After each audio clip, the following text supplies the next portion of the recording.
Oh, buti andito ka na. Sino ba yung babae kausap mo kanina? Imbis na uwi ka kaagad kasi alam kong marami ka pang gawain. Ano? Kung ano pinanggagawa mo sa labas. Tika.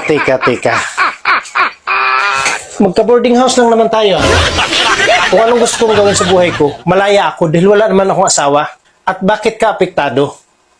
Nagsisilos ka ba? Hindi oh. Kapi ka muna. Ay, salamat ha. Sadyang nasasaktan kahit di rin naman tayo.